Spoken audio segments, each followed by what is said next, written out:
பராசரர் ஜோதிட மணிமண்டலத்தில் பயணிக்கக்கூடிய அனைத்து ஜோதிட சொந்தங்களுக்கும் கரூர் அசோ மணிமேகலையின் அன்பான இனிய வணக்கம். இப்போது இதில் பார்த்திங்கன்னா இன்றைய ஒரு தலைப்பு என்ன அப்படின்னு பார்த்திங்கன்னா, சனி பகவான் தருவது, ஒருவரின் ஜாதகத்தில் சனி பகவான் தருவது கஷ்டமா நஷ்டமா? இது ஒரு தலைப்பு. இதுக்கு எல்லா ஆசான்களும் பதில் கொடுத்துட்ருக்காங்க சிறப்பாக.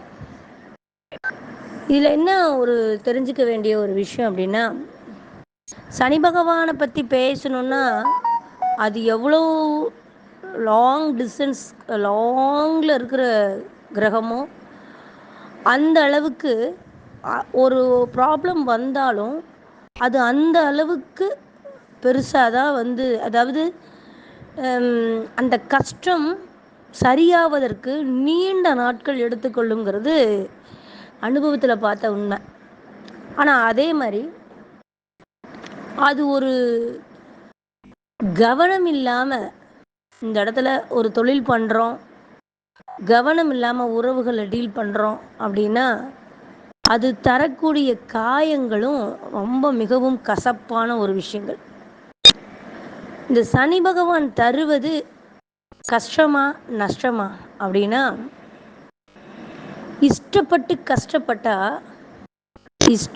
கஷ்டப்பட்டா நஷ்டம் வர்றதுக்கு வாய்ப்பே இல்லைங்க. நம்ம அந்த கஷ்டத்தையே இஷ்டத்தோடு செய்யும்போது நமக்கு அது பல மடங்காக நிலையான சந்தோஷத்தை அது தர காத்திருக்கும் சனி பகவான் மட்டும். இப்போ குரு பகவானை பார்த்தீங்க அப்படின்னா, அது ஒரு ஜென்யூன்லாக தன் கௌரவம் போகக்கூடாதுன்னு, என்ன நடந்தாலும் வெளியில் தெரியக்கூடாதுன்னு அப்படி ஒரு ஈகோவோடு போயிட்டுருக்கும். யாருக்கோ எவருக்கோ தான் உண்டு தான் வேலை உண்டு அப்படின்னு ஒரு கெத்தாக போயிட்டுருக்கும். ஒவ்வொரு கிரகத்துக்கும் அந்த மாதிரி ஒவ்வொரு குணம் உண்டு. ஆனால் சனி பகவானை பொறுத்த வரைக்கும் பார்த்திங்கன்னா, கஷ்டம் நஷ்டம் இது ரெண்டும் அடைஞ்சவன் தான் வாழ்க்கையில் ஜெயிச்சிருக்கான். என்னை பொறுத்த வரைக்கும் வாழ்க்கையில் ஜெயிக்கணும் அப்படின்னா, எனக்கு தெரிஞ்ச குருமார்கள், இதுவரையிலும் நான் ஜோதிடத்தில் கற்றுக்கிற குருமார்கள் எல்லாருமே பார்த்திங்கன்னா, சனி பகவானை மையமாக வச்சு நிறைய விஷயங்களை ஒரு மனுஷனை கால்குலேஷன் பண்ணுறதுக்கு சனி பகவான் சிறப்பு வாய்ந்த ஒரு கிரகமாக இருக்கும்னு தான் சொல்லியிருக்காங்க. போன மீட்டிங்கில் கூட நம்ம தங்கப்பாண்டியன் ஐயா சொன்னது, 2ஆம் இடத்தில் சனி நீசமாகும்போது அவன் பெரும் செல்வந்தராக இருக்கிறான் அப்படின்னு. அப்படி பார்த்தா என் பையன் ஜாதகத்தில் தாயார் ஸ்தானத்துக்கு 2ஆம் இடத்துல சனி நீசம். அந்த பெரும் செல்வத்தை இன்னும் நான் பார்க்கல. அதாவது என்ன அப்படின்னா, சனி வலுத்து உச்சம் பெற்று ஒரு பவர்ஃபுல்லாக மூலத்திரிகோணம் பெற்று வலுவாக இருப்பவர்களை விட சனி பாதிக்கப்பட்டவர்களுக்கு, வக்கரம் பெற்றவர்களுக்கு சிறப்பான பலனை கொடுத்துருக்கு. அது ஒரு பெண்கள் ஜாதகத்திலெல்லாம் சனி வலுக்கவே கூடாது. சனியெல்லாம் உச்சம் பெற்ற பெண்களுக்கு, சனி உச்சம் பெற்ற பெண்களுக்கு வாழ்க்கையில் ஒரு தனிமையும் ஒரு கசப்பும் ஒரு கஷ்டங்களும் கம்பல்சரி இருக்குது. இப்போ ஆண்கள் ஜாதகத்தில் அப்படிங்கும்போது சனி உச்சமாவோ ஃபேவராகவோ இருந்துருச்சுன்னா அவன் கஷ்டப்படாமல் சம்பாதிப்பான். அப்போது நஷ்டம் எப்போ வருது எப்படி வருதுன்னு அவனுக்கு தெரியாது. ஆனால் ஒரு சனி தன்னுடைய வலுவை இழந்து ஒருத்தர் ஜாதகத்தில் இருந்தது அப்படின்னா கண்டிப்பாக ஆரம்ப காலம், அதாவது ஒரு 30 வருஷம் பிறந்து ஒரு 30 வருஷம் அவன் கஷ்டப்பட்டாலும் அதுக்கப்புறம் முதலாளித்துவத்தில் வருவான் பாருங்க. சொந்த உழைப்பில் இந்த சொல்லுவாங்கள்ல, சொந்த காலில் நிற்கிற திமிரும்பாங்கல்ல, அந்த மாதிரி அந்த சொந்த வீடு, சொந்த வண்டி, தனக்குன்னு சொந்தமான உறவுகள், தனக்குன்னு ஒரு 10 லேபர்கள் அப்படி வருவான் பாருங்க. அப்படி ஐயோ அண்ணாவுக்கு என்னாச்சுன்னு தெரியல, அண்ணாட்ட போய் பார்க்கணும், அண்ணாட்ட கேட்டு தான் பண்ணணும், எங்கள் ஓனர்கிட்ட கேட்டு சொல்லணும், அப்படிலாம் ஒரு 4 பேர் இருந்தாங்கன்னா அதுக்கு முதலாளி நீங்கள் செய்கிறீங்க, நான் செய்கிறேன், நீங்கள் போங்கண்ணா அப்படிம்பாங்க.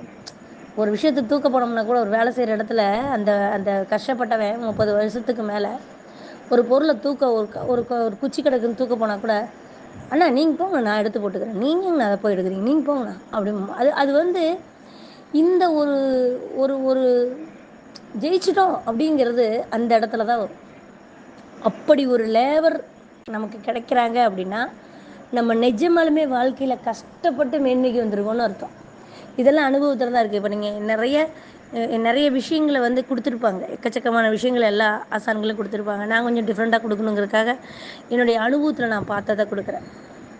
அப்போ ஒருவருடைய ஜாதகத்தில் பார்த்தீங்கன்னா சனி வலுப்பதை விட பலமிழப்பது ரொம்ப அபரிமிதமான துன்பங்களை அனுபவித்து உணர்ந்து, கஷ்டங்களை உணர்ந்து, எதை எதை எந்தெந்த காலகட்டங்களில் அவன் அனுபவிக்க வேண்டுமோ அந்த காலகட்டங்களில் அவன் அனுபவிப்பதற்கு தான் சொந்தமாக போராடி அதை அடைவான் பாருங்க. அதில் கிடைக்கிற ஒரு சுகம் வேற எதுலேயுமே இல்லைங்க.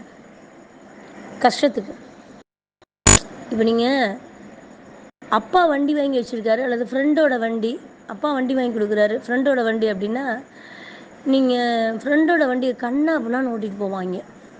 அந்த ரோட்டில் அவன் போகிற நெளிவு சுழிவு முறுக்கிறத பார்த்தீங்கனாலே ஓசு வண்டின்னு தெரிஞ்சு போயிடும்.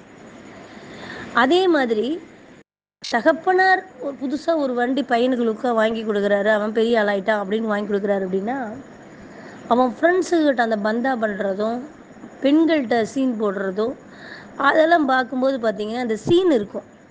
அப்போ அவன் உழைச்சி வாங்கலைன்னு அர்த்தம்.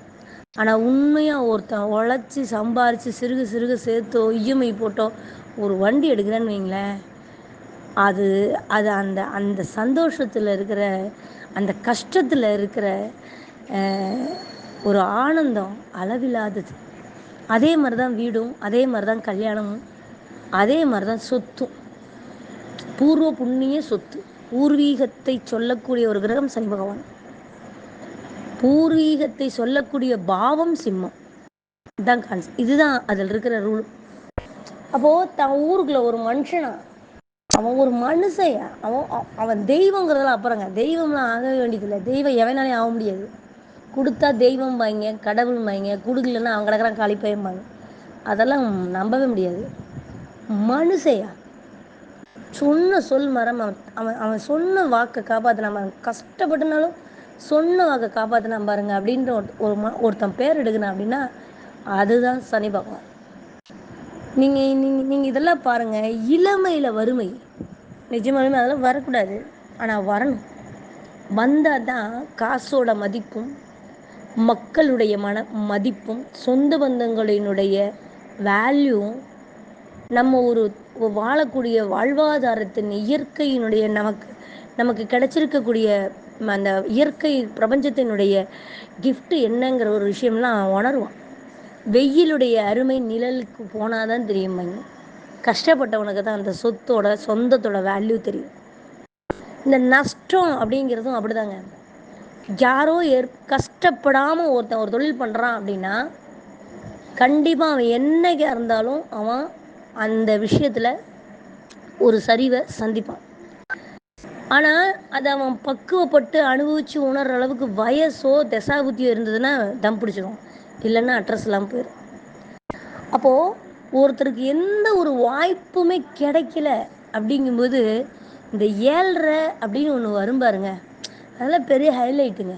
இந்த 7.5 வர்ற ஹைலைட்டு பெரிய ஹைலைட்டு. என்னுடைய வாழ்க்கையில் என் பொண்ணு ஜாதகத்தை தாயார் ஸ்தானத்தில் உட்காந்து சனி தசை நடந்துச்சு. களிமண்ணுங்க, பச்சை களிமண். அந்த களிமண்ணை பிடிச்சி ஒரு உருவாரம் செஞ்சு அதை அப்படியே செதுக்குது பாருங்க. 19 வருஷம் சனி திசை. வாலிப காலத்தில் காசுக்கு, கட்டுற துணிக்கு, குடியிருக்கிற வீட்டுக்கு, உண்மையான ஒரு சொந்தத்துக்கு, உண்மையான ஒரு உறவுக்கு, நிஜமான முகத்தில் ஒரு மகிழ்ச்சியோடு நம்மளை கண்டு சிரிக்கிறவங்களோட பார்க்குறதுக்கு, ஒரு மனுஷரை நம்ம தேடி நம்மளை தொடர்பு கொள்கிறதுக்கு, அது நம்ம வாழ்க்கையை ரசித்து வாழ்கிறதுக்கு 19 வருஷம் வாலிப காலத்தை 19 வயசுலேருந்து அனுபவிக்கணும்னா எப்படின்னு பாருங்கள். அதெல்லாம் அந்த அனுபவத்தை கொடுத்தது யாருங்க? இப்போ நம்ம செத்து போகல, எதையும் அழிக்கலை, உடம்பு மட்டும் தான் கஷ்டப்பட்டுச்சு. ஆனால் இன்றைக்கி ஒரு நோய், இன்றைக்கி டெஸ்ட் எடுக்கிறோம் அப்படின்னா இந்த 19 வருஷம் சனி திசை புழிஞ்சது. எந்த தொழிலும் சரியாக செய்ய முடியாத நிலை என்னென்னா பணம் இல்லை, கடன், வட்டிக்கு வாங்கினா வட்டி கட்டுறது, வட்டிக்கு வாங்கி வட்டி கட்டுறது.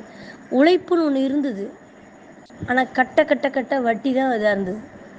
அப்போ அது சரியான விஷயத்தில் எடுத்து அந்த காலங்கள் வரும்போது எப்படி சேமிக்கணும், இன்னுமே அந்த அறிவெல்லாம் வரல.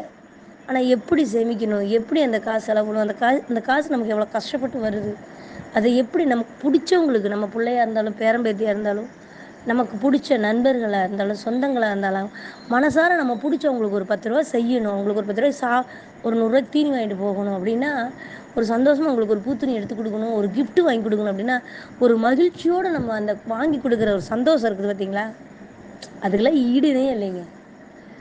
அப்போது அந்த 19 வருஷம் கொடுத்தது, அப்போ நம்ம கஷ்டப்பட்டது உடம்புல இன்றைக்கி ஒரு டெஸ்ட் எடுத்தோம்னா ஒரு ஒரு வியாதி ஒரு வியாதி இல்லை. அப்போது விட்ட கண்ணீரும் பட்ட கஷ்டமும் இழந்த நஷ்டங்களும், அது உறவுகளானாலும் சரி, சொத்துக்களானாலும் சரி, சம்பாதித்த காலங்களானாலும் சரி, இந்த நஷ்டங்களை ஈடு கொடுக்குற அளவுக்கு சனி திசை ஃபினிஷிங், அப்பா மூச்சுட முடியல. அப்போ அதனுடைய சந்தோஷம் அபரிமிதமான சந்தோஷம். இதெல்லாம் வாழ்க்கையை அனுபவிக்கணுங்க. சனி பகவானை பொறுத்த வரைக்கும் அனுபவிக்கணும். அதைத்தான் ஃபஸ்ட்டு சொன்னேன். இஷ்டப்பட்டு கஷ்டப்படுறவன் எந்த காலத்துலையும் நஷ்டமாக மாட்டாங்கிறத சொல்லிட்டு நிறைவு செய்கிறேன். நன்றி, வணக்கம், வாழ்த்துக்கள், வாழ்க வளமுடன். வணக்கங்க சந்திரன் ஐயா. இப்போ ஒரு அற்புதமான ஒரு பதிவு. இதில் என்னென்னா, சனி பகவானை பற்றி சொல்லணுன்னா எல்லாரும் ஒவ்வொரு கருத்துக்கள் சொல்லி பதிவு கொடுக்கும்போது எல்லாமே வெவ்வேறு மாதிரி கொடுத்துருக்கிறது மிகவும் சிறப்பான விஷயம். இப்போ இதில் நீங்கள் குறிப்பிட்டிருக்கிற மாதிரி காலபுருஷனுக்கு 4 சுகம், குடும்பம், சொத்து, நிம்மதி அப்படிங்கிற இடத்துல சனியுடைய நட்சத்திரமும், காலபுருஷனுக்கு 8ன்னு சொல்லக்கூடிய விருட்சகத்தில் அனுஷ நட்சத்திரத்தை அவருடைய ஆயுள் மட்டுமல்ல, புத்திரஸ்தானத்துக்கு அது சொத்து, பூர்வ புண்ணியத்தினுடைய சுகஸ்தானம் அது 8. அப்போது ஒரு பூர்வ புண்ணியம் அப்படின்னு அனுஷ நட்சத்திரத்தினுடைய வலுவை வச்சு தான் அந்த நம்ம பிள்ளைகளுக்கு நம்ம சேர்த்து வைக்கிற சொத்து நல்ல சொத்தா அப்படிங்கிறது 8ஆம் பாவத்தை வச்சு தான் சொல்ல முடியும். அது மட்டும் இல்லை, ஆயுள் ஆரோக்கியம் அப்படிங்கிறதுல ஒருத்தனுடைய அவமானங்கள் அப்படிங்கிற ஒரு விஷயமும் 8 தான் சொல்லும். அப்போது ஒரு கரணம் தப்புனா மரணங்கிற ஒரு விஷயம் 8. 12ன்னு எடுத்துக்கிட்டோம்னா காலபுருஷ தத்துவத்துக்கு 12 பொதுவாக சொல்லுவாங்க. நம்ம ஒரு கடைசி காலத்தில் நம்ம செத்த நமக்குன்னு ஒரு 4 போட்டு கண்ணீர் விட ஒரு 4 பேர் வேணும்பாங்க. தூக்கிட்டு காடு வரைக்கும் தூக்கிட்டு போகிறதுக்கு ஒரு 4 பேர் வேணும், 4 பேர்த்த சம்பாரித்து வைக்கணும்பாங்க. அதாவது சொத்தை சேர்த்து வைக்கணும்னு சொல்லலை, 4 பேர்த்த சம்பாரித்து வையினா. அப்போ அந்த 4 பேர்த்த சம்பாரித்து வைக்கிறது அப்படிங்கிறது தாங்க 12ஆம் பாவம். அப்போ ஒரு நிம்மதி, ஒரு சொத்து எல்லாத்தையும் அனுபவித்து முடிச்சேன், நான் பார்க்காததில்லை எல்லாமே பார்த்துட்டேன் அப்படின்னு சொல்கிற ஒரு பக்குவங்கிறது 12ல் இருக்கிற உத்திரட்டாதி. அப்போ இதில் சனி, அந்த சனி பகவான் இந்த 4 to 12ங்கிற ஒரு சுகஸ்தானம் மனிதனுடைய முக்கியமான நிறைவேறக்கூடிய மோட்ச ராசின்னு சொல்லக்கூடிய இடத்துல சனி பகவானுடைய நட்சத்திரம் முழு நட்சத்திரம் விட்டிருக்கிறதுக்கு காரணம் அப்படிங்கிற ஒரு விஷயத்தையும் 10, 11 காலபுருஷ தத்துவப்படி 10ங்கிற மகரமும் 11ங்கிற கும்பத்தையும் கையில் சனி பகவான் சொந்த வீடாக வச்சுருக்காரு. ஒருத்தன் தொழில் உழைப்புன்னு ஒருத்தன் செஞ்சான்னா அதில் லாபம்னு ஒன்று வரணும், இல்லைன்னா அவன் தொழில் செய்கிறதுக்கு லாய்க்கு இல்லை, இல்லையா? ஆனால் நீங்கள் நல்லா கவனித்து பார்த்தோம்னா,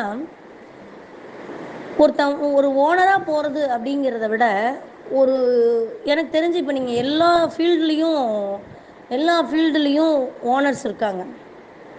ஆனால் நீங்கள் எல்லா படிப்புலேயும் சம்பாதிக்கிறவங்க இருக்காங்க, முதலீடு பண்ணுறவங்க இருக்காங்க. ஆனால் இந்த இன்ஜினியர்ஸ் அப்படிங்கிறதுக்கு வேல்யூ ரொம்ப இப்போ சீப்பாக பேசுகிறாங்க, இன்ஜினியர் படிக்கிறவங்கள.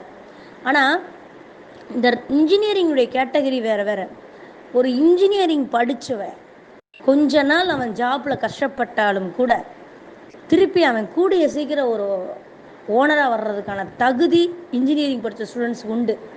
ஏன்னா அந்த இரும்பு அவனை காப்பாற்றும். அதுதான் சனி பகவான்.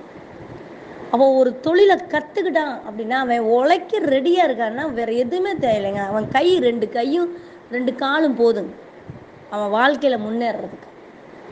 உழைக்க ரெடி அப்படின்னா எதுவுமே தேவையில்லை, மேலே போட்டிருக்க சட்டை துணியோட தேவையில்லை, ஒரு காமன் மட்டும் இருந்தால் போதும், ஒரு ட்ரௌசர் மட்டும் இருந்தால் போதும். அவன் உழைக்க ரெடி அப்படின்னா அந்த சனி அவன் கூடிய சீக்கிரத்தில் அவனை முதலாளி ஆக்கி காமிச்சிடும். இதற்கு படிப்பு அப்படிங்கிறது எனக்கு தெரிஞ்சு இன்ஜினியரிங் படித்தவங்க யாருமே பார்த்திங்கன்னா வீண் போனதில்லை. மற்ற தொழில் கூட இப்போ நீங்கள் டாக்டர்ஸ் அது சரியாக கஸ்டமர் வரலன்னா கூட தோற்று போயிடும். ஏன்னா வேறு வழியில் ஒன்றும் பண்ண முடியாது. ஆனால் இரும்பு சம்மந்தப்பட்ட தொழில் கற்றுக்கிட்டு தொழிற்கல்வி படித்தவன் எங்கேயுமே தோற்று போனதாக சரித்திரம் இல்லை.